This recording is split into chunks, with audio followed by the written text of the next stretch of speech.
you've stated that this issue of the debt limit is a non-issue. Hence, I don't understand the objection to having language in this motion that says that there won't be a raising of the debt limit. There should be a discussion of the debt limit in the context of the broader issues that this country is facing. And as a result, I don't understand why we can't just put it in that we're not going to raise the debt limit. I would also further say that I do respect this institution tremendously, and I do believe in regular order to the extent that we're talking about procedure. The problem is that the regular order of Washington has given us a $17 trillion debt. In fact, it's one of the reasons why I ran for the U.S. Senate. And I would submit to you, with all due respect to all of my colleagues who serve here, I don't think you can run up a $17 trillion debt without some bipartisan cooperation. So in some extent, what I am concerned about is the regular order of doing things in this city, where the debt limit has been raised consistently without any conversation about the fact that this government borrows 40 cents out of every dollar that it spends. 40 cents out of every dollar. Never in the history of this country and of this republic has a generation of leadership robbed a future generation like this generation of leadership has done. So that is my concern. My concern is I do not have trust in Washington, D.C., and I do not have trust, I don't care who's in charge, that we will not recklessly once again raise the limit of the greatest country on earth without any consideration for limiting the way we spend money in the future so that we do not bankrupt this extraordinary nation and the implications that could have on our children. You know who he's arguing with there? John McCain and other Republicans. Now, Marco Rubio, Ted Cruz, and a few others are really stepping on the toes of not just the Democrats, the Republicans, because they're shaking things up in a bad way. So let me explain the 1,000,001 reasons why he has no idea what he's talking about. Look, he's saying that he is opposed to going to committee and working on a budget with the Democrats and other Republicans until we take the debt limit off the table and it's not part of the negotiation. So in other words, he doesn't want to raise the debt limit, right? Okay, Marco, the debt ceiling is about money we've already spent. You know, he started out the speech by saying, I don't know why John McCain insists that this isn't a debatable issue. It's not a debatable issue because John McCain knows it's about money we've already spent. That's like you go on a shopping spree and run your Visa bill up $3,000, and then when you get the bill, you look at your wife and say, you know, I don't think we should pay this. Yeah, let's not pay this. Okay, that's not a debatable issue. You have to pay it. You bought this stuff already. Same thing with the debt ceiling. If we don't raise the debt ceiling, we would be stiffing 40% of our requirements. The government would only be able to meet about 60% of its obligations. You know what that means? I'll give you specifics. The FBI will shut down. The people responsible for tracking down loose nukes will lose their jobs. The prisons won't operate.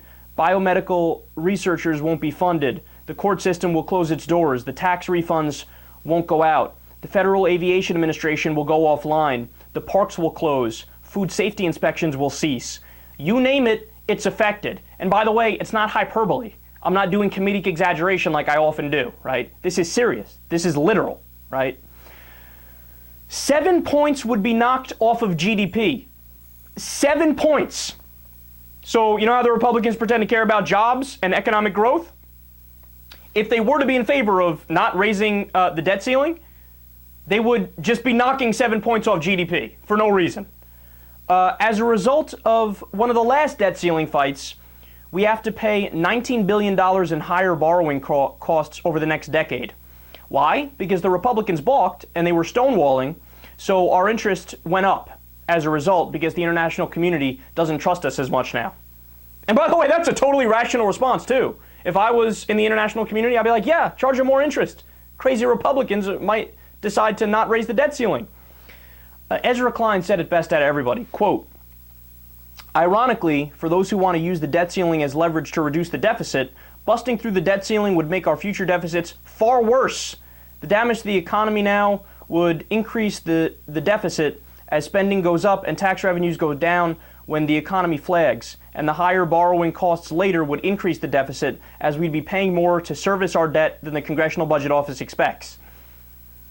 So their so-called stated goal of, look, man, we shouldn't raise the debt ceiling because we should care about lowering the debt. But if you don't raise the debt ceiling, you'll go into more debt.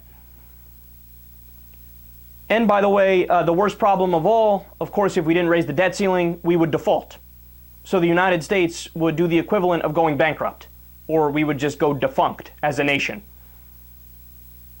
And then on top of that, idiots like Rubio and other Republican clowns talk about, we need to pass a balanced budget amendment. Do you know what would happen if we passed a balanced budget amendment? It's not just, see, that's the thing, they look at these things as if it's only at face value and there's no consequences associated with it. It's like asking somebody, you know, would you be in favor of paying off your student loans today? Well, of course everybody say, yes, of course I'm in favor of that. But wait a second, if you actually do that, what would that mean? Maybe you're not able to meet the rent. Maybe you're not able to pay your mortgage. Maybe you're kicked out because you don't have enough money to continue in your living circumstances. Maybe you don't have enough money to buy food if you try to pay off your student loans today. It's the same thing with the balanced budget amendment. Here, a 2011 study by the nonpartisan Center for Budget and Policy Priorities found that a balanced budget amendment could throw about 15 million more people out of work. Double the unemployment rate. In fact, even more than double it. It would be approximately 18% and cause the economy to shrink by about 17%. Now, you know what this shows me, Marco Rubio's speech here? Look, it's actually very simple. It shows me that Marco Rubio doesn't read. He doesn't read the newspaper. He doesn't follow economics. He doesn't actually know anything about government or politics. Because if he did, by the way, any news article would tell you this. I don't care what publication you go to. Any news article on the debt ceiling would explain these basic facts, right? But you know what it shows me? He doesn't read it. He doesn't read the newspaper. He doesn't know what's going on.